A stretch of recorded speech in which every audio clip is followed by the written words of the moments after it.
Laut Natuna Utara telah menjadi milik Tiongkok selama 2000 tahun. Pernyataan itu menghantam telak di jantung Harvard saat cahaya musim gugur Cambridge menyinari wajah Bima. Mahasiswa Indonesia yang tahu bahwa keheningannya adalah satu-satunya jawaban yang dibutuhkan. Karena di dalam tas kanvasnya, 7 abad sejarah Nusantara dan hukum laut internasional menunggu dengan sabar untuk bicara. Pada pukul 14:30 di sebuah auditorium Harvard pada musim gugur tahun 2023, tidak ada yang siap untuk momen ini. Sinar matahari Cambridge menembus jendela-jendela kaca yang tinggi, jatuh tepat di wajah Bima. Seorang peneliti Indonesia berusia 24 tahun yang duduk di baris ketiga dengan sweater wol abu-abu, menggenggam sebuah pena Parker. Dia tidak langsung mengangkat tangan untuk membantah. Dia hanya mengangguk perlahan, membuka tas kanvasnya, dan mengeluarkan sebuah buku catatan bersampul kulit yang usang. Di dalamnya, 300 tahun sejarah Indonesia menunggu untuk didengar. Chen, seorang mahasiswa Tiongkok berusia 25 tahun, dengan kemeja putih yang disetrika sempurna, berdiri di podium dengan keyakinan seseorang yang memegang kebenaran di tangannya. Laptopnya memproyeksikan peta 9 garis putus-putus. Dia datang ke Harvard dengan misi yang jelas, mengubah sejarah menjadi senjata, auditorium menjadi medan pertempuran diplomatik. Slide pertama muncul di layar, Kepulauan Natuna dan Laut Tiongkok Selatan. Wilayah kedaulatan Tiongkok sejak abad ketiga. Suaranya tidak bergetar. Kami memiliki temuan arkeologis. Kami memiliki peta-peta kuno dari dinasti Ming. Kami memiliki arsip kekaisaran. Austin Hall penuh sesak. 32 mahasiswa pascasarjana dari 17 negara, Amerika, Israel, Mesir, Filipina, Italia, semua menoleh untuk melihat. Mereka tahu ini bukan kuliah biasa. Ini adalah bentrokan antara dua sisi sengketa, antara propaganda dan kebenaran, antara suara yang lantang dan bukti yang senyap. Profesor Alistair Finch, 58 tahun, seorang Amerika berambut abu-abu yang pernah menjabat sebagai penasihat di Mahkamah Internasional, berdiri di samping podium. Matanya menyipit di balik kacamata hitamnya. Dia tidak menyela Chen. Dia hanya menatap ke arah Bima. Dengan suara yang dalam, dia bertanya, "Ada yang ingin menanggapi?" Bima tidak mengangkat tangannya tinggi-tinggi.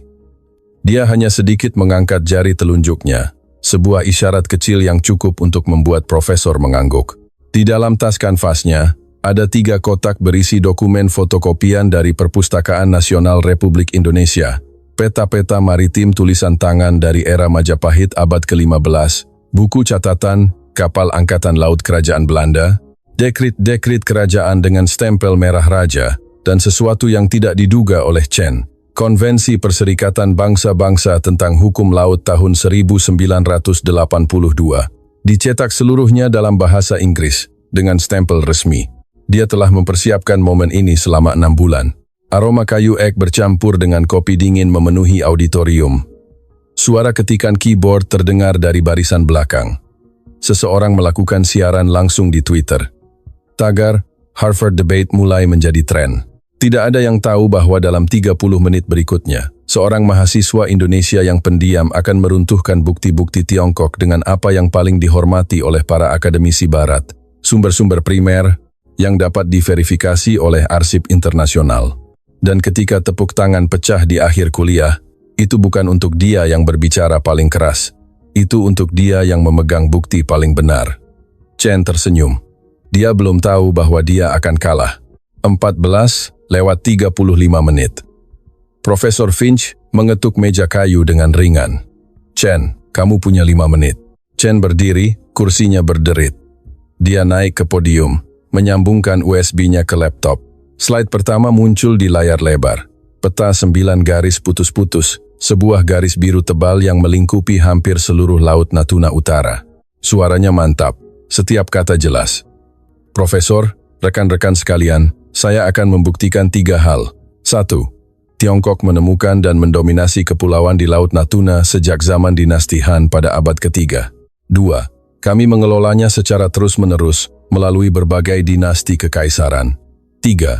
Tidak ada negara lain yang mengajukan keberatan sampai abad ke-20. Slide berganti. Sebuah foto manuskrip Tiongkok kuno dengan tulisan Hanzi yang tidak jelas. Catatan perjalanan Zheng He. Chen menunjuk sebaris teks. Ini adalah bukti tertulis tertua tentang Laut Natuna. Buku ini menggambarkan pulau-pulau itu sebagai tempat perlindungan bagi para pelaut Tiongkok. Ini adalah Kepulauan Natuna. Barisan penonton hening. Beberapa mahasiswa mengangguk. Terdengar masuk akal. Bima tidak mengangguk. Dia mencatat di buku catatannya. Catatan Zheng He tidak menamai pulau-pulau itu sebagai milik Tiongkok. Hanya menggambarkannya sebagai titik geografis. Bisa jadi pulau manapun. Chen tidak berhenti. Dia beralih ke slide berikutnya. Sebuah peta tulisan tangan di atas kertas kekuningan, dengan kata-kata Tiongkok tersebar. Pada tahun 1405, armada Laksamana Zheng He melintasi Laut Natuna, 7 ekspedisi besar. Petanya menunjukkan lintang dan bujur dengan akurat. Ini bukan mitos. Ini adalah sejarah yang terdokumentasi. Suara ketikan keyboard semakin kencang dari barisan belakang. Seorang mahasiswi Filipina, Sofia, yang mempelajari hukum laut, mengerutkan kening. Dia berbisik kepada teman di sebelahnya, melewati suatu tempat, tidak berarti itu milikmu. Chen mendengarnya. Dia menoleh ke arahnya, suaranya lebih tegas. Melewati adalah langkah pertama kepemilikan. Kami juga punya temuan arkeologis, slide baru. Sebuah foto pecahan keramik di atas pasir putih. Ini adalah keramik Tiongkok yang ditemukan di salah satu pulau di gugusan Natuna pada tahun 1983. Penanggalan karbon menempatkannya pada abad ke-16. Ini membuktikan bahwa nenek moyang kami tinggal dan bekerja di sini selama berabad-abad. Auditorium mulai berbisik. Beberapa mahasiswa Amerika tampak terkejut. Temuan arkeologis terdengar sangat meyakinkan. Dr. Elena Ricci, yang duduk di baris kiri dengan kacamata berbingkai emas, mengerutkan kening dan dengan cepat membuka laptopnya. Dia mengetik, keramik Tiongkok di Nusantara, barang dagangan umum, bukan bukti kedaulatan. Chen melangkah lebih jauh. Pada tahun 1876, dinasti Qing mendirikan pos administratif di Pulau Hainan untuk mengelola pesisir laut Tiongkok Selatan dan semua pulau yang berdekatan. Ini adalah tindakan administratif resmi dengan dokumen kekaisaran, Inggris dan Prancis, mengakui perbatasan ini melalui perjanjian diplomatik pada abad ke-19. Dia berhenti, menatap lurus ke arah Bima. Indonesia tidak muncul dalam dokumen internasional manapun mengenai kepulauan di Laut Natuna sebelum kemerdekaannya. Kalian mulai mengklaim kedaulatan hanya setelah kekuatan besar menciptakan kalian. Inilah kebenarannya. Keheningan yang berat menyelimuti auditorium. Beberapa mahasiswa Tiongkok di barisan belakang mengangguk, saling bertukar pandang puas. Chen kembali ke tempat duduknya, menutup laptopnya, menghela napas lega. Tugasnya telah selesai. Profesor Finch tidak bertepuk tangan. Dia juga tidak berkomentar. Dia hanya menatap Bima. Dengan suara tenang, dia berkata, "Bima, kamu punya 5 menit. Podium ini milikmu." Bima berdiri, tanpa tergesa-gesa, tanpa gemetar. Dia tidak membuka laptop, dia hanya memegang buku catatan kulitnya yang usang. Dia naik ke podium, meletakkannya dengan lembut di atas meja. Suara kertas yang dibalik. Dia membuka halaman pertama. Sebuah peta tulisan tangan dengan tinta koklat pudar. Huruf-huruf Jawa kuno tertulis secara vertikal. Sebuah stempel merah di sudut kanan bawah. Dia mengangkat pandangannya, menatap lurus ke arah Chen. Suaranya dalam, jelas, setiap kata terukur, tidak cepat, tidak keras. "Profesor, rekan-rekan sekalian, izinkan saya mengajukan satu pertanyaan sederhana. Jika Kekaisaran Tiongkok benar-benar mengelola kepulauan di Laut Natuna sejak abad ke-16, mengapa tidak ada satupun dokumen administratif, tidak ada satupun dekrit kekaisaran, tidak ada satupun peta resmi, tidak ada satupun pos bea cukai, tidak ada satupun prasasti batu yang secara spesifik menyebutkan kedaulatan atas Kepulauan Natuna atau Anambas dalam bahasa Tiongkok sebelum tahun 1912. Chen membeku, wajahnya memerah. Bima tidak berhenti. Dia membalik ke halaman kedua buku catatannya, jarinya menyentuh lembut kata-kata Jawa kuno. Ini adalah fotokopi sebuah prasasti dari Raja Hayam Wuruk dari Majapahit, tahun 1365, yang disimpan di Museum Nasional Indonesia di Jakarta dan di Universitas Leiden. Prasasti ini mencatat secara rinci rute-rute dagang maritim Majapahit, unit-unit angkatan laut, yang bertugas berpatroli, memetakan, menangkap ikan, dan mendirikan tugu serta candi sebagai tanda kedaulatan di Laut Jawa dan Laut Natuna. Dia menekankan setiap kata dengan perlahan. Sejak abad ke-14, auditorium benar-benar hening.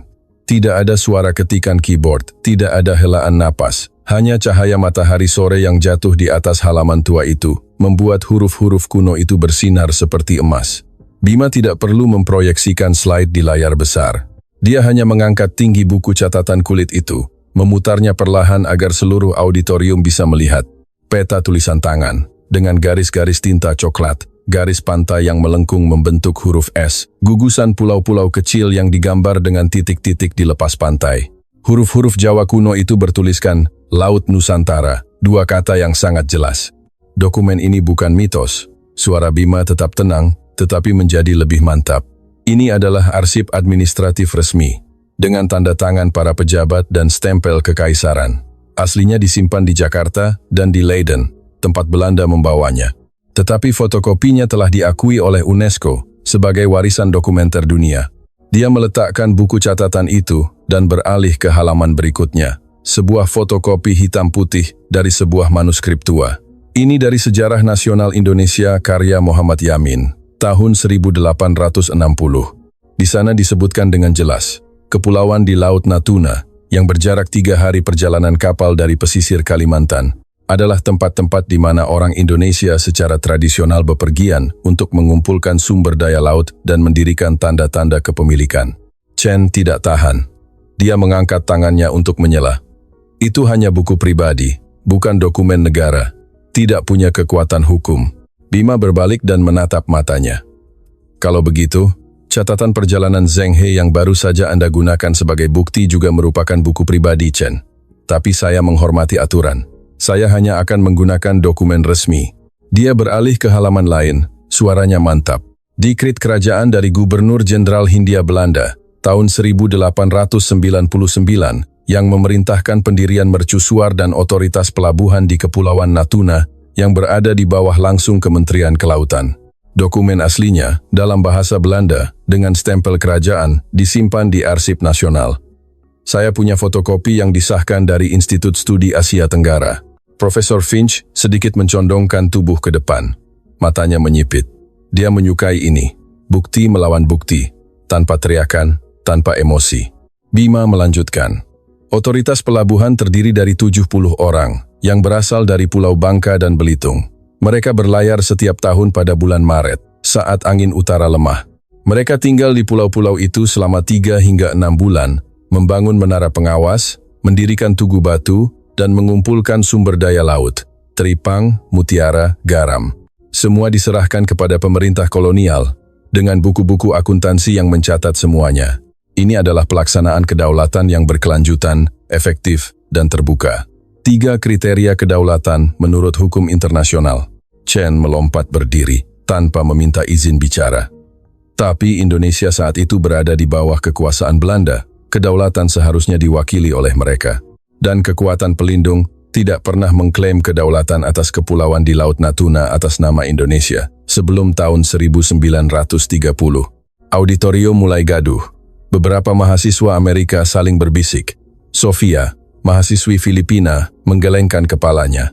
Siapa protektorat? Siapa tidak menghapus kedaulatan historis? Katanya pelan. Dr. Ricci berbicara untuk pertama kalinya. Suaranya tenang tapi tajam. Chen, duduklah. Ini kelas, bukan pengadilan. Biarkan Bima menyelesaikan. Chen duduk, wajahnya memerah, tangannya mencengkeram mouse laptopnya. Bima mengambil napas dalam-dalam, suaranya tidak berubah. Saya mengerti kekhawatiran Anda, Chen. Tapi hukum internasional jelas. Kedaulatan teritorial melekat pada rakyat dan pemerintah lokal. Sebelum adanya perlindungan apapun. Belanda memerintah Hindia Belanda sejak abad ke-17. Tetapi komunitas Melayu dan Kerajaan Sriwijaya telah ada di pulau-pulau itu sejak abad ke-7. Lebih dari 1000 tahun sebelumnya. Dan, yang paling penting, pada tahun 1957, ketika perjanjian perbatasan maritim ditandatangani antara Indonesia dan Malaysia yang mengakui secara resmi kedaulatan Indonesia atas sebagian besar Kepulauan Natuna, Tiongkok, di bawah Mao Zedong, tidak mengajukan keberatan resmi apapun atas pulau-pulau spesifik yang kita diskusikan. Dia beralih ke halaman terakhir buku catatannya, suaranya sedikit ironis. Jika Laut Natuna benar-benar merupakan wilayah tak terpisahkan dari Tiongkok, seperti yang Anda katakan, mengapa Mao tidak memprotes? Mengapa tidak ada satupun dokumen diplomatik dari Beijing? Apakah mereka sibuk membangun negara baru? Atau apakah mereka tidak pernah menganggap Laut Natuna milik mereka? Keheningan yang berat kembali menyelimuti. Kali ini, bukan keheningan mendengarkan, tetapi keheningan keterkejutan. Profesor Finch mengetuk meja dengan ringan. Bima, kamu bilang Indonesia melakukan pengelolaan berkelanjutan, tapi sampai kapan? Apakah ada gangguan? Bima mengangguk. Ya, Profesor. Pada tahun 1942, pasukan Jepang menduduki Indonesia dan pulau-pulaunya. Setelah kemerdekaan, pada tahun 1949, dengan konferensi Meja Bundar, Kepulauan Natuna secara resmi menjadi bagian dari Indonesia. Indonesia terus menyatakan kedaulatannya, tetapi tidak memiliki kendali penuh secara langsung.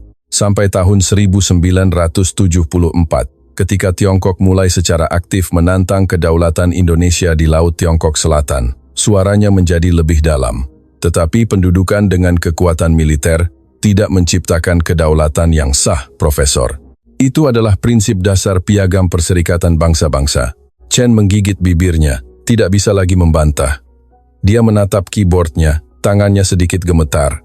Bima menutup buku catatannya. Dia menatap Profesor Finch. Saya akan berhenti di sini, Profesor. Jika perlu, saya bisa menyediakan salinan pindaian semua dokumen asli melalui email. Semua orang bisa memverifikasinya. Profesor mengangguk perlahan, tatapannya serius. Saya akan menerimanya dan memverifikasinya melalui Institut Studi Nusantara di Jakarta.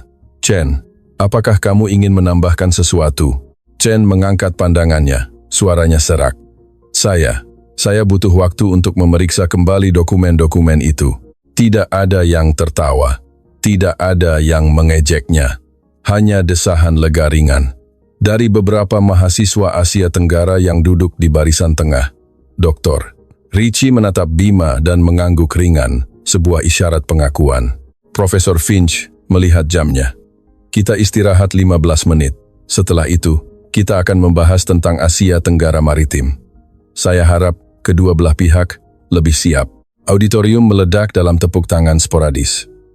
Tidak keras, tidak gaduh, tetapi tulus. Bima turun dari podium, wajahnya tanpa ekspresi. Dia tahu ini baru babak pertama, 15:05 menit. Austin Hall masih ramai. Beberapa mahasiswa berkumpul di sekitar Bima, bertanya tentang dokumen-dokumennya. Seorang mahasiswi hukum dari Jepang memotret buku catatan kulitnya. Setelah meminta izin, Bima mengangguk, tidak banyak bicara. Dia minum seteguk air, duduk di baris ketiga, dan membuka kembali buku catatannya. Kali ini, yang kedua, lebih tebal, dengan kertas yang lebih kuning. Chen tidak beranjak dari tempatnya. Dia duduk diam, menatap layar laptopnya. Jari-jarinya mengetik dengan panik di Google. Arsip Majapahit Laut Natuna, Kedaulatan Indonesia Pulau, Putusan UNCLOS 2016 teks lengkap. Hasilnya kembali. Puluhan artikel dari jurnal akademik internasional, Journal of Southeast Asian Studies, Nusantara Review, International Law Review, semuanya mengkonfirmasi bahwa Indonesia memiliki dokumen administratif berkelanjutan untuk Laut Natuna sejak abad ke-17. Wajahnya pucat. Dia mengganti tab. Sebuah kuliah internal dari Institut Studi Strategis Maritim Tiongkok. Materi yang telah dihafalnya sebelum datang ke Amerika. Sekarang, melihatnya lagi, bukti-bukti di sana tiba-tiba tampak lemah.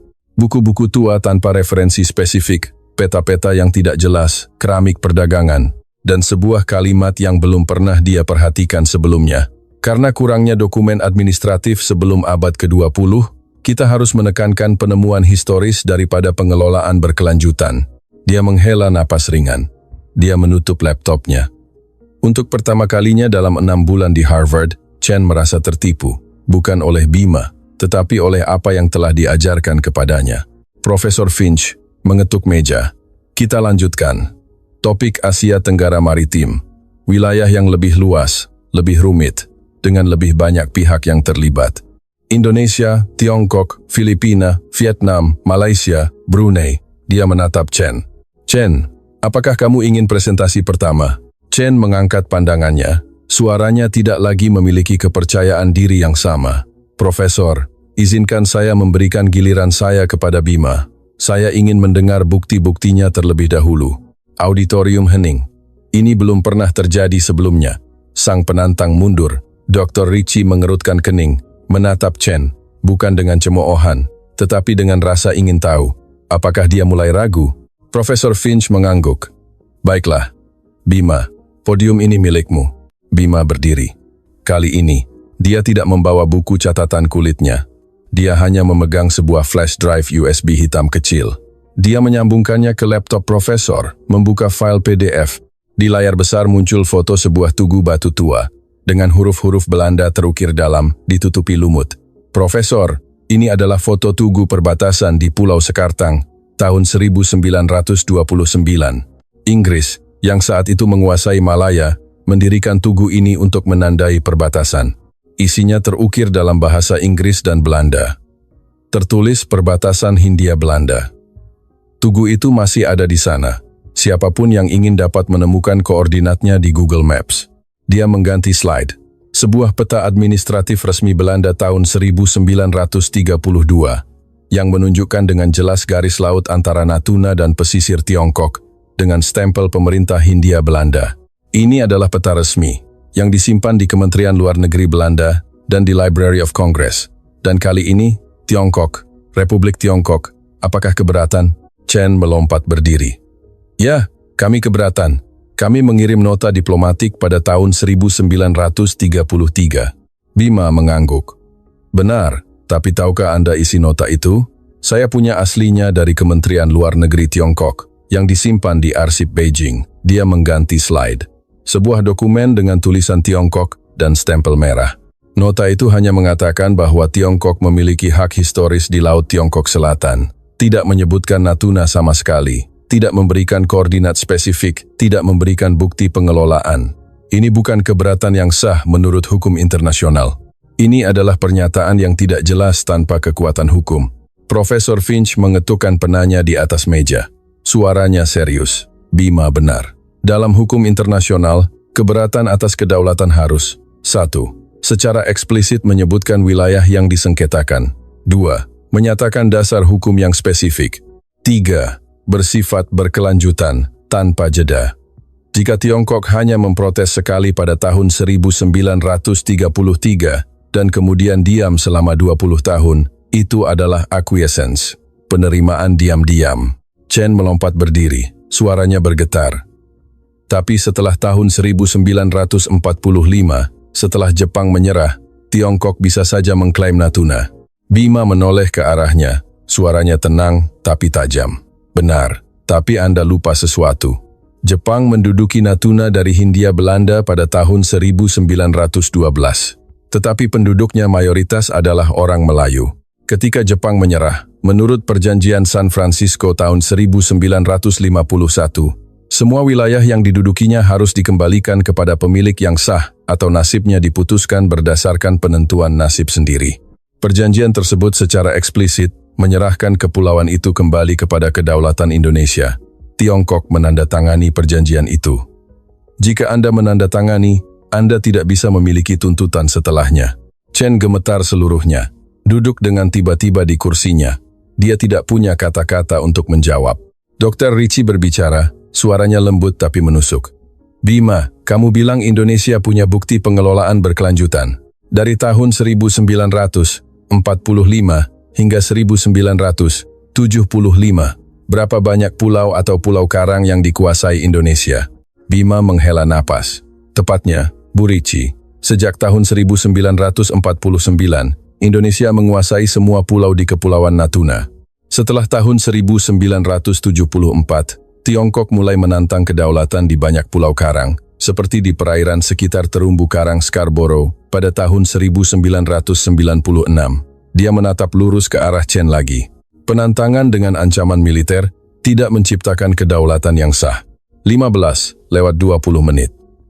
Auditorium tenggelam dalam keheningan yang canggung.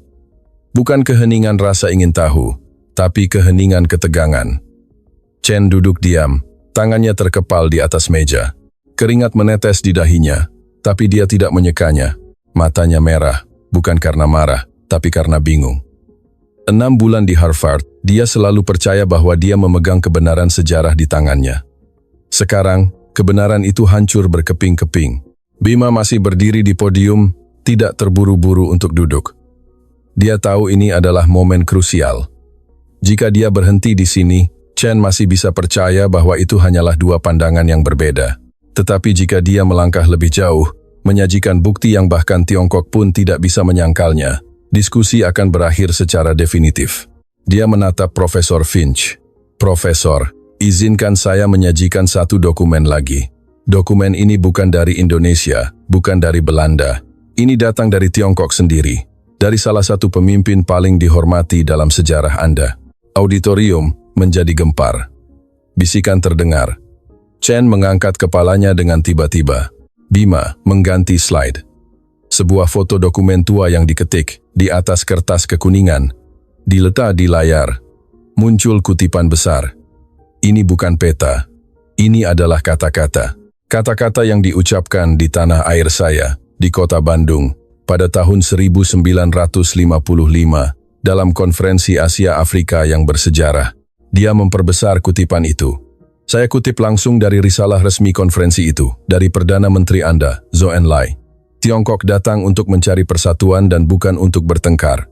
Kami berpegang teguh pada 5 prinsip hidup berdampingan secara damai. Menghormati kedaulatan dan integritas teritorial satu sama lain. Keheningan mutlak. Bima melanjutkan, suaranya tenang tapi menusuk. Profesor, di momen bersejarah itu, di hadapan para pemimpin dunia, Tiongkok berkomitmen untuk menghormati kedaulatan yang ada. Tidak ada satu kata pun tentang hak historis. Tidak ada satu pun penyebutan tentang garis klaim yang melintasi landas kontinen kami. Jika Laut Natuna adalah milik Tiongkok, mengapa pemimpin tertinggi Anda diam 1000 bahasa tentang hal itu di hadapan negara-negara tetangganya dan justru berjanji untuk menghormati batas-batas yang ada? Chen melompat berdiri, suaranya nyaris berteriak. Itu hanya retorika diplomatik untuk menenangkan negara-negara lain. Itu tidak membatalkan hak historis kami. Dr. Ritchie menoleh ke arahnya, suaranya sedingin es. Sebuah pernyataan resmi oleh seorang kepala pemerintahan di konferensi internasional memiliki bobot hukum. Chen, itu menciptakan ekspektasi yang sah di mata negara lain. Dalam hukum internasional, itu dikenal sebagai estoppel. Sebuah negara tidak dapat mengambil keuntungan dari inkonsistensinya sendiri. Bima tidak berhenti. Dan, yang paling penting, dia beralih ke slide berikutnya. Mari kita bicara tentang asal-usul garis itu sendiri. Garis itu tidak diciptakan oleh Republik Rakyat Tiongkok. Ia pertama kali digambar oleh pemerintahan Republik Tiongkok di Taiwan pada tahun 1947. Dan inilah dokumen yang paling krusial. Di layar, muncul serangkaian nota diplomatik. Ini adalah catatan dari Taiwan ke PBB selama bertahun-tahun. Mereka memprotes banyak hal, tapi klaim atas seluruh wilayah laut yang luas ini hampir tidak pernah disebut. Klaim itu tertidur. Menurut hukum internasional, sebuah klaim harus dijalankan secara terus-menerus dan terbuka. Klaim yang tertidur selama puluhan tahun kehilangan kekuatannya. Ia baru dibangunkan kembali oleh Beijing beberapa dekade kemudian, bukan karena landasan historis yang kuat, tetapi karena alasan geopolitik. Ini bukan klaim historis yang konsisten. Ini adalah konstruksi politik modern. Chen gemetar, suaranya pecah. Dia tidak bisa membantah argumen itu. Itu terlalu rinci, terlalu legalistik, terlalu benar. Dia menatap buku catatan di depannya. Tangannya gemetar saat membalik halaman-halamannya. Dia melihat apa yang selama 25 tahun hidupnya belum pernah dia lihat.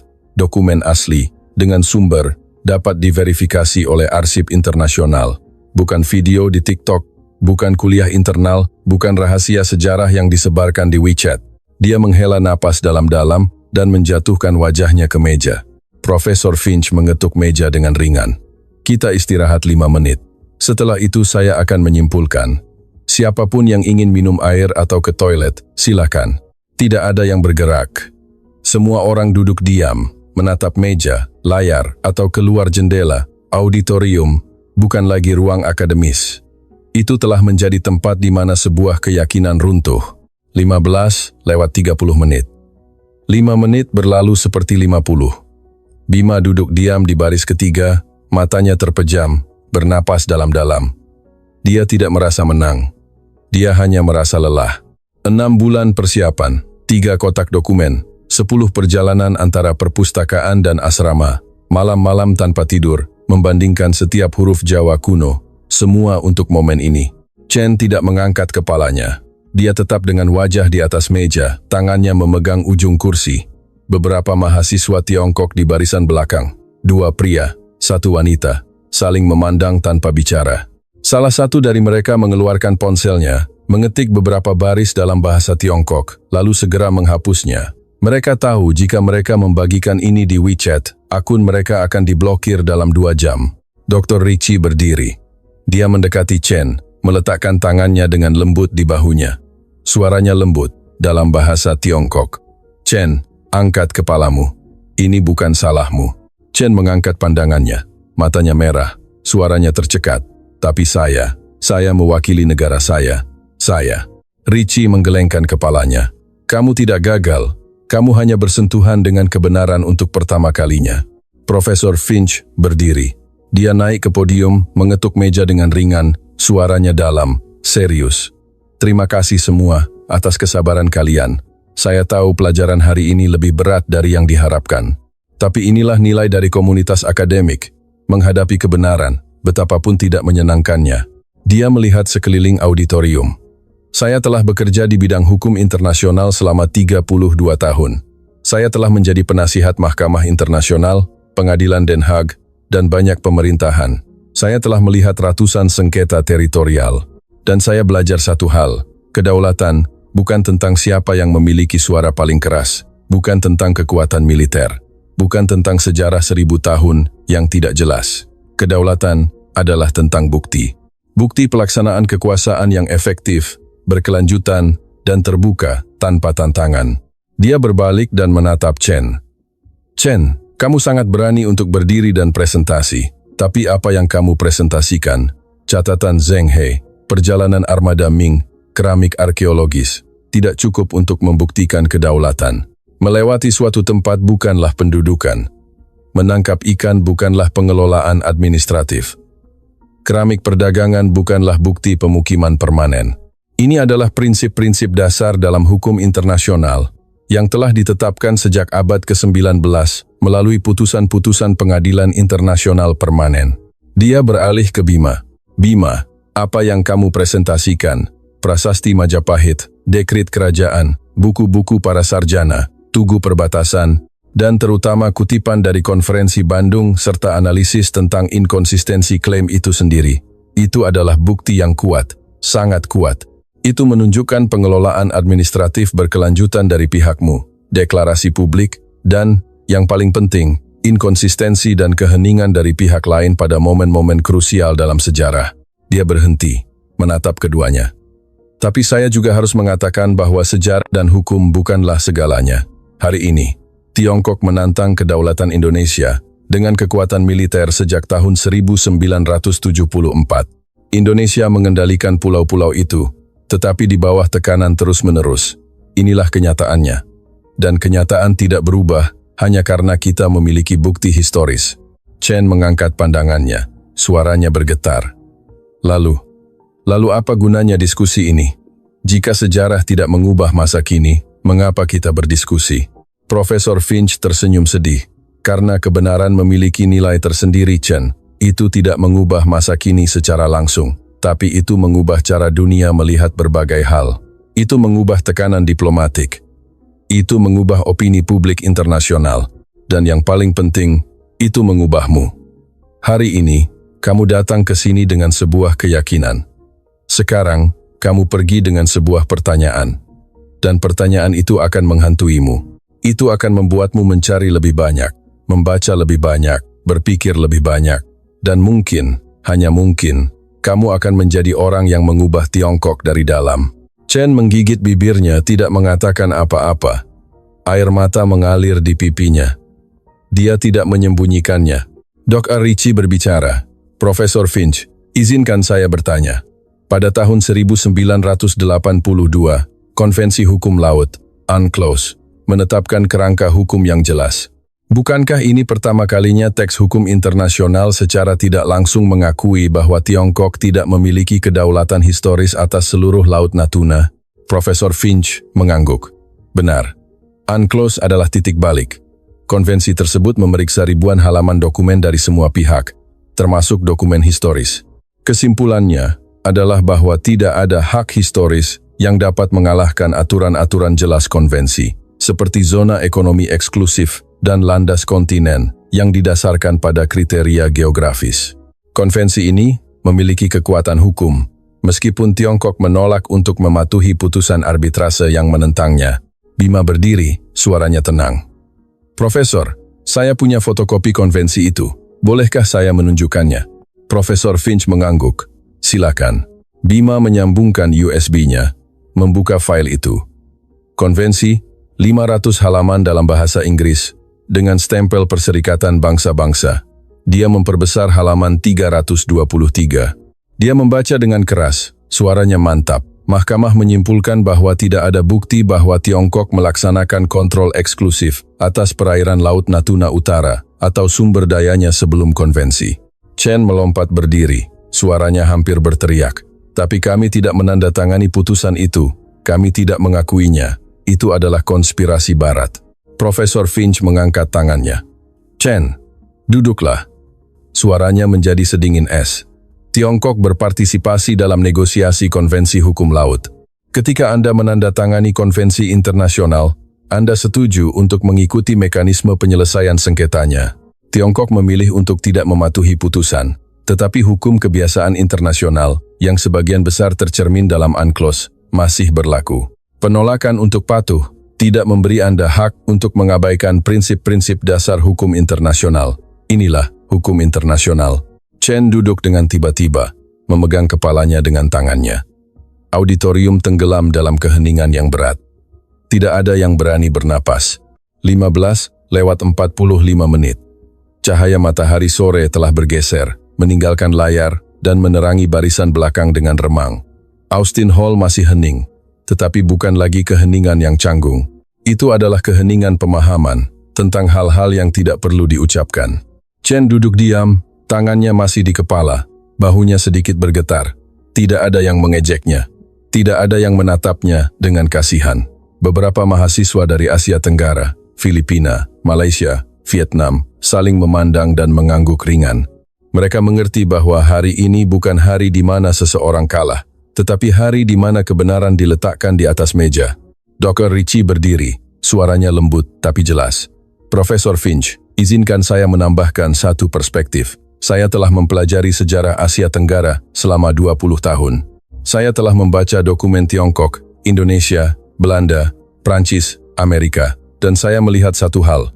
Sengketa di Laut Natuna bukanlah kasus di mana kedua belah pihak benar. Itu adalah propaganda. Ketika Anda melihat sumber-sumber primer, bukan buku pelajaran sekolah, bukan video di YouTube, bukan postingan di media sosial, kebenarannya sangat jelas. Indonesia memiliki bukti pengelolaan administratif berkelanjutan sejak abad ke-17. Tiongkok tidak punya. Dia menatap Chen. Chen, saya tidak menyalahkanmu. Kamu adalah korban dari sistem pendidikan yang menyensor informasi.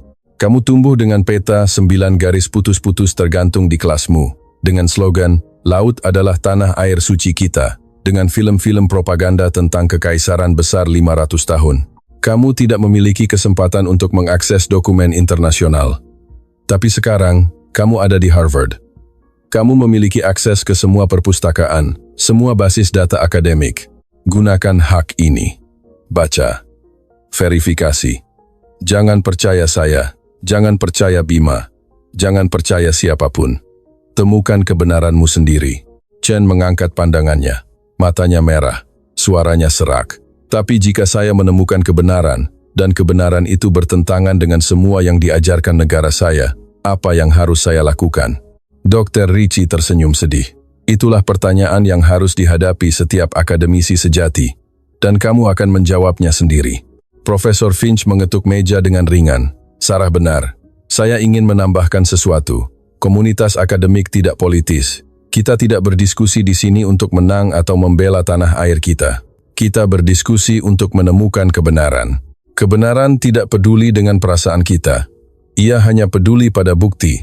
Dia melihat sekeliling auditorium. Saya tahu beberapa dari kalian berpikir, baiklah, Indonesia memiliki kedaulatan mutlak. Masalahnya selesai. Tidak, masalahnya belum selesai. Karena ada perbedaan antara kedaulatan historis dan kontrol aktual. Indonesia memiliki kedaulatan historis. Saya setuju dengan Bima. Tetapi, Tiongkok menantang kedaulatan itu dengan kekuatan militer sejak tahun 1974, 49 tahun, hampir setengah abad. Inilah kenyataannya. Bima berdiri, suaranya dalam. Profesor, saya mengerti. Tapi hukum internasional memiliki prinsip ex injuria jus non oritur. Dari tindakan yang tidak adil, tidak lahir hak. Pendudukan dengan kekuatan militer, betapapun lamanya, tidak pernah menciptakan kedaulatan yang sah. Jika kita menerima bahwa kontrol jangka panjang adalah sah, kita mendorong setiap negara untuk menyerang tetangganya dan menunggu 50 tahun untuk melegitimasi itu. Profesor Finch mengangguk. Kamu benar, secara teoretis, tapi kenyataannya lebih rumit. Rusia menduduki Crimea pada tahun 2014. Komunitas internasional mengutuknya, memberlakukan sanksi, tetapi Rusia masih mengendalikannya. Israel menduduki dataran tinggi Golan sejak tahun 1967. Perserikatan bangsa-bangsa tidak mengakuinya, tetapi Israel masih di sana. Maroko menduduki Sahara Barat sejak tahun 1975. Sengketa belum terselesaikan. Hukum internasional memiliki prinsip-prinsip yang indah, tetapi penegakannya adalah urusan lain. Dia menatap lurus ke arah Bima. Jadi, pertanyaan sebenarnya adalah, apa yang dilakukan Indonesia selanjutnya? Mengajukan gugatan ke Mahkamah Internasional melawan Tiongkok, seperti yang dilakukan Filipina, melanjutkan diplomasi multilateral, atau bersekutu dengan Amerika, Jepang, dan Australia untuk menciptakan tekanan. Itu adalah keputusan politik, bukan akademis. Bima menghela napas dalam-dalam. Saya tahu, tapi setidaknya hari ini, kita telah memperjelas satu hal. Secara historis dan hukum, Indonesia benar, dan itu penting. Karena dalam diplomasi, ketika Anda tidak benar, Anda hanya memiliki kekuatan militer, dan kekuatan militer tidak berkelanjutan. Chen berdiri, tangannya masih gemetar. Dia menatap Bima, suaranya tercekat. Bima, maafkan aku. Aku tidak meminta maaf karena tidak setuju denganmu. Aku meminta maaf karena tidak cukup mencari sebelum membuka mulutku. Aku pikir aku tahu kebenaran. Tapi aku hanya tahu apa yang mereka ingin aku tahu. Auditorium Henning. Bima turun dari podium. Dia berjalan lurus ke meja Chen. Dia menepuk bahunya. Suaranya lembut. Tidak perlu minta maaf, Chen. Kamu sangat berani untuk berdiri dan berdebat. Dan kamu lebih berani lagi karena mengakui bahwa kamu salah. Banyak orang tidak pernah melakukannya seumur hidup mereka. Chen mengangguk, air mata mengalir. Dia tidak menyekanya. Dia berdiri di sana, gemetar, seperti seseorang yang baru saja bangun dari mimpi 30 tahun. Dr. Ritchie mulai bertepuk tangan dengan lembut. Kemudian seorang mahasiswa Filipina. Kemudian seluruh auditorium. Mereka tidak bertepuk tangan karena Bima menang. Mereka bertepuk tangan karena Chen memiliki keberanian untuk menghadapi kebenaran. Profesor Finch berdiri diam, menatap kedua pria itu, matanya sedikit merah. 32 tahun di dunia akademis, dia telah melihat banyak perdebatan, banyak konflik, banyak ego yang terluka. Tapi dia jarang melihat momen seperti ini, ketika kebenaran tidak menghancurkan seseorang, tetapi membebaskannya. Dia menghela napas, suaranya dalam. Terima kasih Bima, terima kasih Chen, terima kasih kalian semua. Ini adalah pelajaran paling berkesan dalam karir mengajar saya. 16:05 menit. Tepuk tangan berhenti. Austin Hall tidak lagi tegang, tetapi juga tidak ringan. Ada sesuatu yang lebih berat, sesuatu yang hanya bisa disebut tanggung jawab kebenaran. Profesor Finch duduk di mejanya, melepas kacamatanya, mengelapnya perlahan. Dia menatap kedua mahasiswa itu, Bima dan Chen, lalu menyapu pandangannya ke seluruh auditorium. Saya ingin menutup pelajaran ini dengan sebuah cerita. Suaranya dalam, tidak tergesa-gesa. Pada tahun 2002, saya menjadi penasihat di Mahkamah Internasional untuk sengketa Pulau Pedra Branca antara Malaysia dan Singapura. Kedua belah pihak berdebat selama 28 tahun. Keduanya membawa ribuan halaman dokumen historis. Keduanya percaya bahwa mereka benar. Dia berhenti, memakai kacamatanya.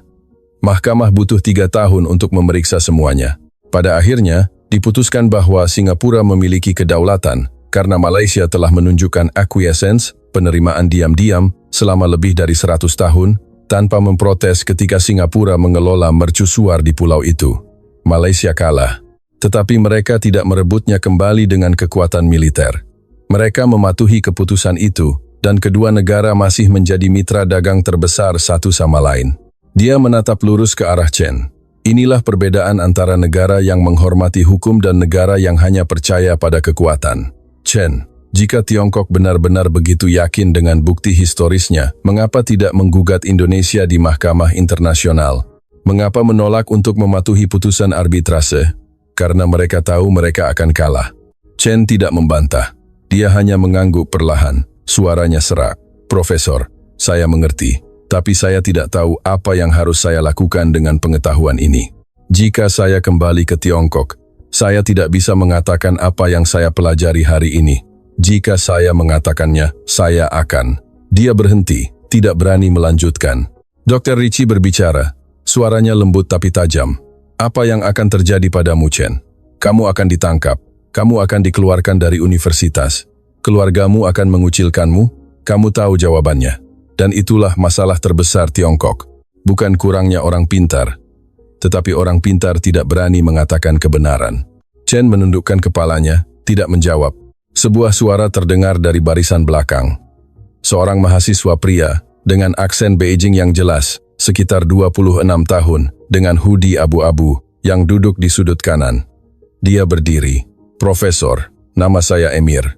Saya juga dari Tiongkok. Saya mengikuti diskusi ini dari awal. Saya ingin mengatakan kepada Chen, kamu tidak sendirian.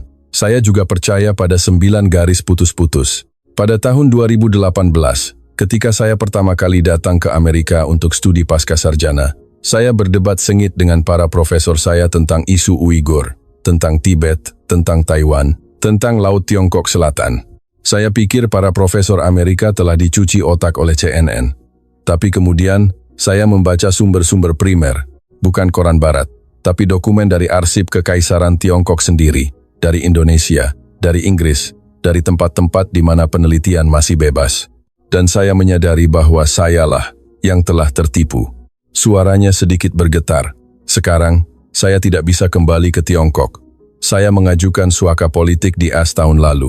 Keluarga saya mengucilkan saya. Teman-teman saya memblokir saya di WeChat.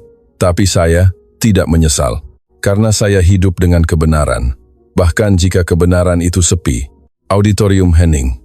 Chen mengangkat pandangannya, menatap Emir, matanya merah. Dia tidak mengatakan apa-apa, tetapi mengangguk ringan. Sebuah isyarat pengakuan. Bima berdiri, suaranya dalam. Profesor, saya ingin menambahkan sesuatu. Hari ini, saya tidak berdebat untuk menghancurkan Chen atau siapapun.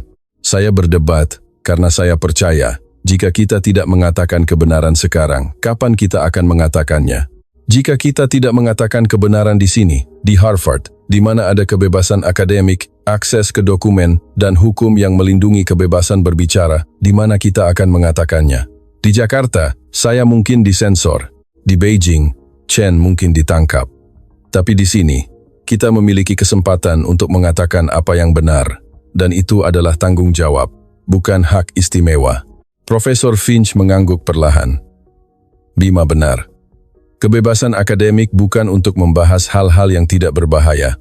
Itu untuk membahas hal-hal penting. Bahkan jika itu berbahaya. Bahkan jika itu tidak menyenangkan. Bahkan jika itu bisa membuat kita kehilangan teman, kesempatan, tanah air kita. Itulah mengapa Harvard ada. Itulah mengapa kalian datang ke sini. Dia berdiri di depan podium.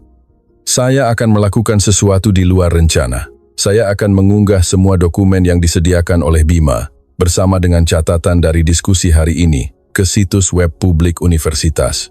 Siapapun dapat mengakses, mengunduh, memverifikasinya. Bima, kamu setuju? Bima mengangguk. Saya menantikannya, Profesor. Profesor Finch beralih ke Chen. Chen, saya akan mempublikasikan apa yang kamu presentasikan juga, agar semua orang melihat bahwa kamu bukan tanpa argumen. Hanya saja, argumenmu tidak cukup kuat secara hukum. Kamu keberatan? Chen menggelengkan kepalanya, suaranya rendah. Tidak, Profesor. Saya ingin semua orang melihatnya. Agar mereka juga punya kesempatan untuk berpikir ulang. Seperti saya. Profesor Finch tersenyum sedih. Terima kasih. Dan saya ingin menambahkan sesuatu lagi. Saya akan menulis analisis dari diskusi ini dan mengirimkannya ke Harvard International Law Journal. Judulnya, Ketika Bukti Menghadapi Propaganda, sebuah pelajaran dari sengketa Laut Natuna. Saya akan mengirimkan draftnya kepada Bima dan Chen untuk dilihat. Jika kalian setuju, saya akan mempublikasikan nama kalian sebagai rekan penulis. Chen terkejut. Profesor, saya tidak memenuhi syarat. Profesor Finch menggelengkan kepalanya. Kamu memenuhi syarat. Kamu mengalami sesuatu yang tidak pernah dialami oleh banyak akademisi. Runtuhnya sebuah keyakinan dan pilihan akan kebenaran. Itu adalah kualifikasi tertinggi. Sofia, mahasiswi Filipina, mengangkat tangannya. Profesor, izinkan saya bertanya. Jika Indonesia memiliki kedaulatan historis, mengapa ASEAN tidak mendukungnya lebih kuat? Mengapa masih ada negara-negara yang ragu-ragu? Bima menoleh ke arahnya. Itu pertanyaan yang bagus. Kebenarannya adalah, geopolitik itu rumit. Tiongkok adalah negara besar yang penting secara strategis. Banyak negara Eropa dan Asia memiliki kepentingan ekonomi di sana, bergantung pada Tiongkok untuk investasi. Mereka takut menekannya terlalu keras. Dan Tiongkok sangat pandai memecah belah. Mereka meminjamkan uang ke Kamboja, berinvestasi di Laos, menjual senjata ke Myanmar. Dan sebagai imbalannya, negara-negara itu tidak mendukung Indonesia dalam isu Laut Natuna. Itu adalah strategi klasik pecah belah dan kuasai. Profesor Finch mengangguk. Benar. Dan itulah mengapa komunitas akademik penting. Kita tidak bisa mengubah politik secara langsung. Tapi kita bisa mengubah persepsi. Dan persepsi, dalam jangka panjang, mengubah politik. 16:15. Cahaya sore telah menjadi keemasan, jatuh miring melalui jendela, menciptakan garis-garis cahaya di lantai kayu. Austin Hall mulai mendapatkan suasana yang berbeda. Bukan lagi medan pertempuran, tetapi ruang penyembuhan.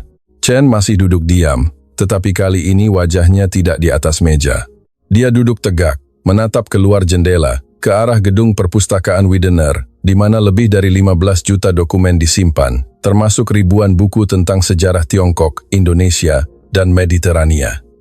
Dia belum pernah masuk untuk membaca. Dia hanya membaca apa yang dikirimkan oleh kedutaan Tiongkok, materi-materi panduan. Sekarang, untuk pertama kalinya, dia ingin masuk ke Widener, sendirian, tanpa pengawasan, dan menemukan dirinya sendiri. Bima menutup laptopnya, tetapi tidak meninggalkan podium. Dia berdiri di sana, menatap buku catatan kulitnya, temannya selama 6 bulan. Di benaknya, bergema suara kakeknya, seorang pelaut tua yang bertugas di Angkatan Laut pada tahun 60-an, yang telah bercerita kepadanya tentang malam-malam ketegangan di Laut Natuna. Bima, cucuku, katanya, ada sesuatu yang lebih penting dari meriam. Itu adalah kertas. Mereka mungkin mengambil pulau-pulau kita, tapi mereka tidak bisa mencuri sejarah kita. Selama kita memegang dokumen, kita memegang kebenaran. Kakeknya meninggal pada tahun 2019, sebelum sempat melihat cucunya di Harvard. Tapi Bima tahu bahwa kakeknya melihat dari suatu tempat. Dr. Ritchie berdiri. Dia mendekati Chen, duduk di kursi di sebelahnya. Dia tidak mengatakan apa-apa. Dia hanya membuka laptopnya, mengetik beberapa baris, lalu memutar layar ke arahnya. Di atasnya, daftar 20 artikel akademik tentang sengketa Laut Natuna, dari Cambridge Journal of International Law, Yale Law Review, ASEAN Studies Quarterly, Pacific Affairs. Semuanya dapat diakses gratis melalui perpustakaan Harvard. Baca ini, suaranya lembut, dalam bahasa Tiongkok. Tanpa tergesa-gesa, perlahan-lahan, satu setiap hari. Baca kedua sisi, artikel yang mendukung Tiongkok, artikel yang mendukung Indonesia, dan kemudian, buat kesimpulanmu sendiri. Tidak ada yang memaksamu untuk percaya apapun. Tapi setidaknya, berikan dirimu kesempatan untuk belajar. Chen menatap layar. Tangannya sedikit gemetar saat menggulir mouse. Dia berhenti di sebuah judul, 9 garis putus-putus, konstruksi historis atau klaim hukum. Penulisnya, seorang profesor Tiongkok yang tinggal di pengasingan, diterbitkan pada tahun 2017. Dia belum pernah mendengar namanya. Dia mengangguk, suaranya rendah. "Terima kasih, Bu Ricci." Profesor Finch turun dari podium. Dia berdiri di tengah auditorium, melihat sekeliling. "Sebelum kita selesai, saya ingin bertanya, berapa banyak dari kalian yang berencana bekerja di bidang hukum internasional, diplomasi, atau hubungan internasional?" 8 orang mengangkat tangan. Di antara mereka Bima, Sofia, Emir, seorang mahasiswa Israel, 2 orang Amerika, seorang Italia, dan seorang Kanada. Profesor Finch mengangguk. 8 orang. Kalian akan menjadi orang-orang yang membentuk masa depan kawasan Asia Tenggara Maritim. Mungkin salah satu dari kalian akan menjadi hakim di mahkamah internasional. Mungkin satu akan menjadi duta besar. Mungkin satu akan menulis perjanjian damai untuk Laut Natuna. Dan ketika kalian melakukan itu, saya ingin kalian mengingat pelajaran hari ini. Ingat bahwa kebenaran bukanlah sesuatu yang kita ciptakan untuk melayani kepentingan nasional kita. Kebenaran adalah sesuatu yang harus kita cari, apakah itu menguntungkan kita atau tidak. Dia menatap lurus ke arah Chen. Dan Chen, meskipun kamu tidak mengangkat tanganmu, saya percaya kamu juga akan bekerja di bidang ini. Karena hanya mereka yang pernah terluka demi kebenaran yang memiliki ketahanan untuk mempertahankannya. Chen menggigit bibirnya, tidak menjawab, tetapi tidak menyangkalnya. Sofia mengangkat tangannya. "Profesor, jika saya menulis tesis magister saya tentang topik ini, bisakah Anda menjadi pembimbing saya?" Profesor Finch tersenyum. "Tentu saja. Dan saya pikir Bima bisa menjadi penasihat tidak resmimu. Dia tahu dokumen-dokumen itu lebih baik dari saya." Bima tersenyum ringan. "Saya bersedia berbagi apapun yang saya miliki, Sofia, tapi saya bukan ahli. Saya hanya beruntung memiliki seorang kakek yang mencintai sejarah." Emir, mahasiswa Tiongkok yang mencari suaka, berdiri, suaranya bergetar. "Profesor, saya juga ingin menulis tentang topik ini, tapi saya ingin menulisnya dari sudut pandang Tiongkok. Mengapa sistem pendidikan Tiongkok mengajarkan sejarah yang salah, dan apa konsekuensinya bagi generasi baru? Bolehkah saya melakukannya?" Profesor Finch mengangguk dengan tegas. "Tidak hanya boleh, tetapi harus. Itu adalah tesis yang perlu dibaca oleh dunia. Tapi kamu harus berhati-hati. Jika dipublikasikan, keluargamu di Tiongkok mungkin akan mendapat masalah." Emir menghela napas dalam-dalam. "Saya tahu. Tapi jika bukan saya yang menulisnya, siapa lagi? Jika orang Tiongkok seperti saya, yang telah melihat kebenaran, masih diam karena takut, maka tidak akan ada yang berubah." Auditorium bertepuk tangan dengan lembut. Tidak keras, tetapi hangat. Chen menatap Emir, matanya basah. Mungkin dia berpikir apakah suatu hari dia juga bisa seberani itu. Profesor Finch melihat jamnya. "Kita telah melewati waktu pelajaran selama 20 menit. Saya minta maaf, tapi saya tidak menyesal. Itu adalah 20 menit yang paling berharga." Dia kembali ke podium, mengambil tas kulit tuanya, mengeluarkan sebuah buku tipis dengan sampul biru dan tulisan emas, "The Law of the Sea Manual." Dia mengangkatnya. "Saya membawa buku ini sejak tahun 1992, ketika saya mulai bekerja untuk Perserikatan Bangsa-Bangsa. Ini sudah tua, usang, banyak aturan telah berubah. Tapi di halaman pertama, ada sebuah kalimat yang tidak pernah saya lupakan. The sea belongs to all, but sovereignty belongs to those who can prove governance. Laut adalah milik semua, tetapi kedaulatan adalah milik mereka yang bisa membuktikan tata kelola." Dia meletakkan buku itu, menatap lurus ke seluruh kelas. Hari ini, Bima membuktikannya. Chen tidak bisa. Bukan karena Chen lemah, tetapi karena apa yang telah diajarkan kepadanya tidak benar. Dan itu bukan salahnya. Chen mengangkat pandangannya, air mata mengalir. Profesor Finch melanjutkan, "Tapi mulai sekarang, itu adalah tanggung jawabnya. Chen, kamu telah belajar kebenaran. Kamu bisa memilih untuk berpaling, kembali ke Tiongkok, hidup dengan aman, mengulangi apapun yang mereka ingin kamu katakan. Atau kamu bisa memilih untuk menghadapinya. Betapapun sulitnya, betapapun sepinya, tidak ada yang bisa memilih untukmu. Tapi ketahuilah bahwa jika kamu memilih kebenaran, kamu tidak sendirian. Kami di sini." Hening. Hanya napas ritmis 32 orang di auditorium. Chen berdiri. Dia menyeka air matanya. Dia menundukkan kepalanya sebagai salam. Terima kasih, Profesor. Terima kasih semua. Suaranya masih bergetar, tetapi lebih mantap dari sebelumnya. 16:25. Profesor Finch menutup tasnya, tetapi tidak terburu-buru untuk pergi. Dia berdiri di sana, menatap keluar jendela, ke arah pohon maple merah di depan halaman universitas, ke arah gedung-gedung bata merah berusia 300 tahun, ke arah dunia di luar Harvard, di mana kebenaran tidak dilindungi oleh aturan akademik. Sebelum kalian pergi, suaranya dalam, saya ingin berbicara tentang sesuatu yang tidak kita diskusikan hari ini, tetapi ini yang paling penting. Auditorium hening. Semua orang menoleh untuk menatapnya. Manusia, katanya. Di balik setiap klaim kedaulatan, setiap 9 garis putus-putus, setiap tugu batu, setiap dekrit kerajaan, ada manusia. Nelayan Indonesia yang kehilangan nyawa saat kapal Tiongkok menabrak perahu mereka.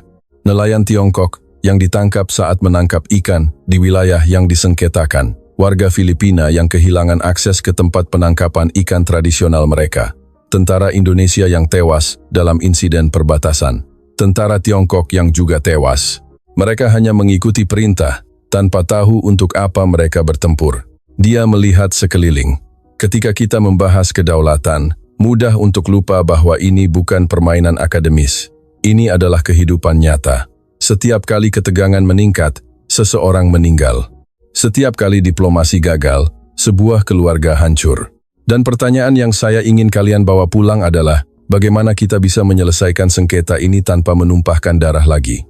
Sofia, mahasiswi Filipina, mengangkat tangannya, suaranya tercekat. Profesor, saya tidak tahu. Ayah saya adalah seorang nelayan di Palawan. Pada tahun 2012, sebuah kapal perang Tiongkok mengusirnya dari perairan tempat kakek saya menangkap ikan selama 50 tahun. Ayah saya kembali tanpa apa-apa.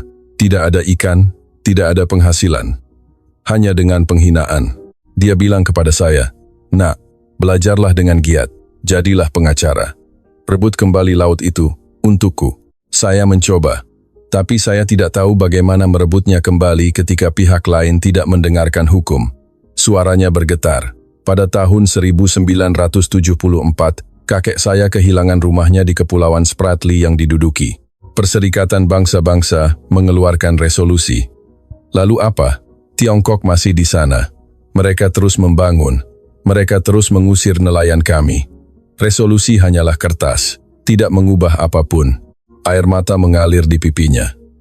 Dia tidak menyekanya. Profesor Finch menghela napas dalam-dalam. Dia turun dari podium, berdiri di depan Sofia. Dia tidak menyentuhnya. Dia hanya menatap matanya. Sofia, kamu benar. Resolusi hanyalah kertas. Tapi kertas memiliki kekuatannya sendiri. Bukan kekuatan langsung, tapi jangka panjang. Ketika Tiongkok melanggar resolusi, mereka tidak hanya melanggar Filipina, mereka melanggar seluruh sistem hukum internasional. Dan itu membuat mereka kehilangan kredibilitas, sekutu, kepercayaan negara-negara berkembang lain yang mengamati untuk melihat apakah jalan Tiongkok dapat diandalkan. Dia beralih ke seluruh kelas. Kalian pikir Tiongkok kuat? Benar. Mereka memiliki militer terbesar kedua di dunia, ekonomi yang besar, teknologi canggih. Tapi mereka lemah di satu titik, kredibilitas moral. Tidak ada negara, bahkan Kamboja sekalipun, yang secara terbuka mendukung 9 garis putus-putus. Bahkan negara-negara yang menerima uang dari Tiongkok hanya diam. Mereka tidak berani mengatakan bahwa Tiongkok benar. Karena mereka tahu jika mereka mendukung 9 garis putus-putus, mereka akan membuka jalan bagi tetangga mereka sendiri untuk melakukan hal yang sama. Sofia menyeka air matanya, suaranya rendah. Jadi, saya harus sabar. Profesor Finch mengangguk. Sabar, tapi tidak diam. Teruslah berbicara, mengecam, mempublikasikan dokumen, mengingatkan dunia akan resolusi PBB. Suatu hari, ketika Tiongkok membutuhkan sekutu, ketika ekonominya melemah, ketika populasinya menua, ketika generasi barunya mulai mengajukan pertanyaan, mereka harus bernegosiasi. Dan saat itu, kamu akan membutuhkan kertas-kertas itu. Ayahmu akan membutuhkan kertas-kertas itu. Filipina akan membutuhkan kertas-kertas itu. Bima berdiri, mendekati Sofia, meletakkan tangannya dengan lembut di bahunya. Sofia, Saya mengerti. Kakek saya juga seorang nelayan. Saya tumbuh mendengar cerita tentang malam-malam saat kapal Tiongkok mengganggu perahu mereka. Kakek saya selamat, tapi teman-temannya tidak. 30 orang tenggelam di laut. Tidak ada yang menyelamatkan mereka. Tiongkok mengatakan itu adalah kecelakaan laut. Saya tahu itu bukan kecelakaan. Tapi saya juga tahu bahwa jika saya hanya memelihara kebencian, saya akan buta. Itulah mengapa saya memilih untuk belajar hukum. Saya memilih untuk menemukan bukti. Saya memilih untuk bertarung dengan kertas, bukan dengan peluru. Suaranya menjadi lebih dalam. Karena jika kita menggunakan kekerasan, kita akan menjadi seperti mereka, dan dunia akan mengatakan bahwa kita berdua salah. Tapi jika kita menggunakan hukum, bukti, kebenaran, dunia tidak bisa mengatakan bahwa kita salah. Mereka hanya bisa diam atau berdiri di pihak kita. Chen berdiri, suaranya bergetar. Tapi jika saya kembali ke Tiongkok dan mengatakan apa yang saya pelajari hari ini, mereka akan menangkap saya. Apa yang harus saya lakukan? Tinggal di Amerika, seperti Emir, dan meninggalkan keluarga saya, atau kembali, diam, dan meninggalkan kebenaran. Profesor Finch berbalik dan menatapnya. Itu adalah pertanyaan yang hanya bisa kamu jawab, Chen. Tapi saya akan memberitahumu sesuatu. Kebenaran tidak perlu diteriakkan. Ia hanya perlu dihidupi. Jika kamu kembali ke Tiongkok, kamu tidak perlu berdiri di lapangan Tiananmen dan berteriak bahwa 9 garis putus-putus itu salah. Kamu akan segera ditangkap. Tapi kamu bisa menjadi guru dan mengajar murid-muridmu untuk mencari bukti, untuk tidak percaya propaganda. Kamu bisa menjadi diplomat dan berbisik kepada rekan-rekanmu bahwa kita harus bernegosiasi, bukan menggunakan senjata. Kamu bisa menjadi jurnalis dan menulis analisis yang hati-hati, tanpa menghasut. Perubahan tidak datang dari pahlawan, tetapi dari ribuan orang diam yang melakukan hal yang benar. Chen duduk, menyembunyikan wajahnya dan menangis. Kali ini, dia tidak menangis karena kalah. Dia menangis karena jalan di depannya tampak begitu panjang, begitu sepi. Emir mendekat, duduk di sebelahnya, meletakkan tangannya di bahunya. Dia tidak mengatakan apa-apa, dia hanya duduk di sana. 2 orang Tiongkok, yang satu sudah memilih, yang lain sedang memilih sekarang. Mereka duduk bersama, dalam diam. Dr. Ricci berdiri, suaranya lembut. Profesor Finch, izinkan saya menambahkan sesuatu. Saya orang Italia. Saya tumbuh di dunia di mana sejarah kekaisaran Romawi ada di mana-mana. Kami diberitahu tentang Mare Nostrum, laut kami. Butuh bertahun-tahun bagi saya untuk mengerti bahwa kebenaran tidak berada di tengah. Kebenaran ada pada bukti. Italia memiliki sejarah yang kuat di Mediterania, tetapi itu tidak memberinya hak untuk mengklaim kedaulatan hari ini berdasarkan kekaisaran yang tidak ada lagi. Inilah kebenarannya. Tapi beberapa orang di Italia masih berbicara tentang hak historis, mengancam, mengisolasi secara diplomatis. Dia melihat sekeliling. Jadi apa yang saya pelajari? Saya belajar bahwa kebenaran tidak cukup untuk menang, tapi tanpa kebenaran, Anda pasti akan kalah. Jadi, tugas kita, sebagai akademisi, adalah menjaga kebenaran tetap hidup, mencatatnya, mempublikasikannya, mengajarkannya kepada generasi berikutnya. Sehingga suatu hari, ketika keseimbangan kekuatan berubah, ketika generasi baru berkuasa, mereka memiliki sesuatu untuk dipercaya. Auditorium hening. Tidak ada yang tahu apalagi yang harus dikatakan. Profesor Finch melihat jamnya. 16:35 menit. Sudah lewat waktu. Dia tidak ingin mengakhirinya dengan tiba-tiba. 1 kalimat terakhir, katanya. Hari ini, saya melihat sesuatu yang langka dalam 32 tahun mengajar saya. 2 orang dari 2 sisi sengketa duduk di ruangan yang sama dan berdebat dengan bukti, bukan dengan senjata. Chen tidak setuju dengan Bima, tetapi dia mendengarkannya. Bima menang, tetapi tidak mempermalukan Chen. Inilah dasar dari perdamaian. Menghormati lawanmu cukup untuk berdebat dengannya. Dia menatap keduanya. Jika suatu hari, Tiongkok dan Indonesia duduk di meja perundingan, saya harap mereka mengirim orang-orang seperti kalian. Bukan mereka yang hanya tahu cara berteriak, tetapi mereka yang tahu cara mendengarkan dan mengubah pikiran ketika bukti menuntutnya. Profesor Finch menundukkan kepalanya sebagai salam. Terima kasih semua, pelajaran selesai. Tidak ada yang langsung pergi. Mereka duduk di sana selama beberapa detik lagi, seolah-olah pergi berarti akan merusak sesuatu yang sakral. Kemudian, perlahan-lahan, satu persatu, Mereka berdiri, saling menepuk bahu, bertukar nomor telepon, berjanji untuk bertemu di perpustakaan, di kafetaria, di kelas minggu depan. Chen dan Bima adalah yang terakhir yang tersisa di auditorium. 16:40. Austin Hall kosong. Hanya mereka berdua. Cahaya matahari sore jatuh melalui jendela, menerangi meja kayu ek tua, barisan kursi yang telah melihat ribuan diskusi selama 100 tahun terakhir. Tapi mungkin tidak ada yang seperti hari ini. Ketika kebenaran tidak hanya diucapkan, tetapi diterima. Chen berdiri di dekat jendela, memegang ponselnya, tetapi tidak membukanya. Dia tahu begitu dia membukanya, pesan dari kedutaan akan membanjiri layarnya. Bagaimana pelajarannya? Apakah ada yang mengatakan sesuatu yang buruk tentang Tiongkok? Apakah kamu membela kepentingan nasional? Dulu, dia akan segera menjawab. Sekarang, dia tidak tahu harus berkata apa. Bima menutup buku catatan kulitnya, memasukkannya ke dalam tas kanvasnya, menguncinya dengan hati-hati. Dia mendekati Chen. Dia berdiri diam sejenak lalu berkata, suaranya lembut, "Kamu tidak perlu mengatakan apapun padaku.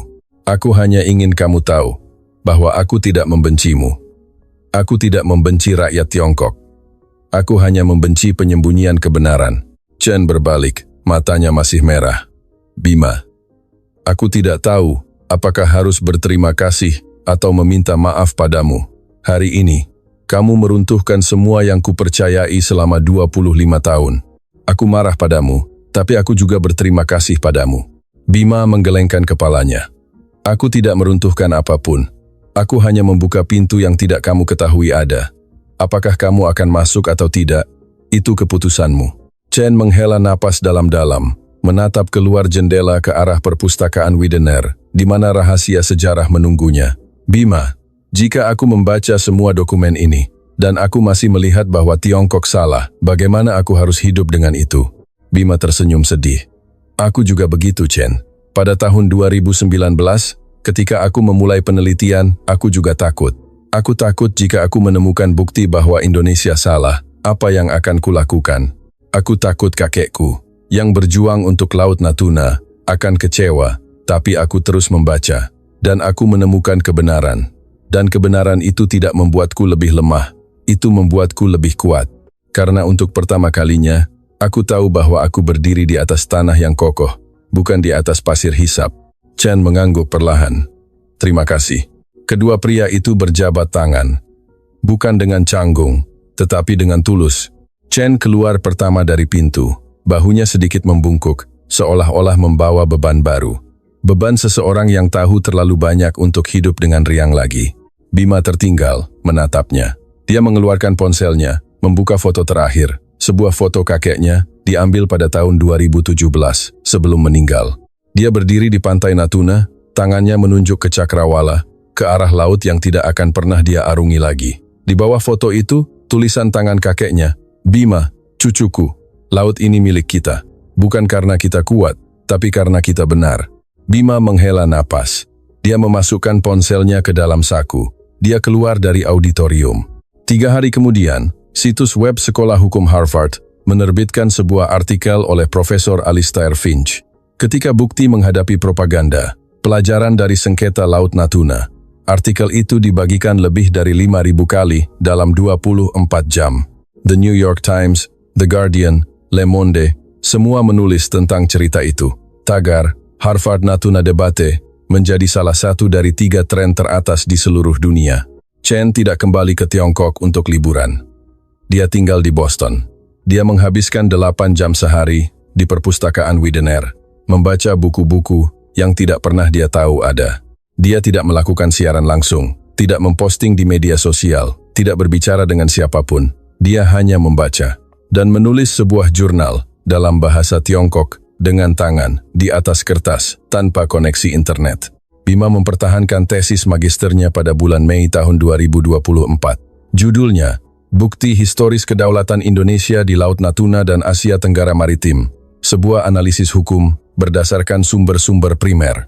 Tesis tersebut dinilai dengan predikat summa cum laude dan diusulkan untuk dipublikasikan di Harvard International Law Journal. Sofia, mahasiswi Filipina, mengirim email kepada ayahnya menceritakan diskusi itu. Ayahnya menjawab, "Nak, Ayah bangga padamu. Ayah tahu laut tidak akan segera kembali. Tapi mengetahui ada orang-orang sepertimu yang berjuang, ayah tenang. Emir menyelesaikan tesisnya tentang sistem sensor dalam pendidikan Tiongkok. Tesis tersebut diterbitkan dalam bahasa Inggris dan Tiongkok, didistribusikan gratis di internet. Keluarganya memutuskan semua kontak dengannya, tapi dia menerima ratusan email dari mahasiswa Tiongkok di luar negeri yang berterima kasih padanya karena berani mengatakan apa yang kami hanya berani pikirkan. Dan Profesor Alistair Finch, pensiun pada tahun 2025 setelah 40 tahun mengajar. Kuliah terakhirnya bukan tentang hukum kontrak atau hukum konstitusi, itu tentang diskusi itu. Dia menceritakan setiap detail, suaranya bergetar, matanya merah. Dia mengakhirinya dengan sebuah kalimat, "Jika saya harus dikenang untuk satu hal saja dalam 40 tahun mengajar saya ingin dikenang untuk hari itu. Hari di mana dua mahasiswa mengajari saya bahwa kebenaran tidak membutuhkan suara yang keras. Ia hanya membutuhkan kesabaran." Seluruh auditorium berdiri dan memberinya tepuk tangan meriah selama 5 menit. Laut Natuna Utara tetap menjadi lautan sengketa. Asia Tenggara Maritim tetap menjadi arena persaingan. Hukum internasional tetap seringkali lemah di hadapan kekuatan militer. Tetapi di sebuah auditorium Harvard, pada suatu sore musim gugur tahun 2023, kebenaran menang.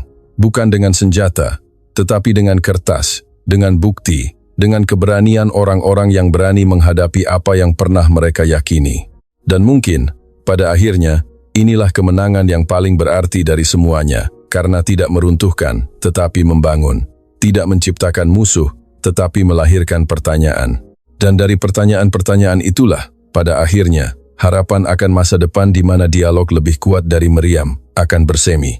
Jika kisah ini menyentuh hatimu, jangan simpan sendiri. Sukai, bagikan, sukai, dan tinggalkan komentarmu di bawah. Mari kita terus menyalakan harapan bahwa dialog dapat membangun jembatan di mana bendera mendirikan tembok,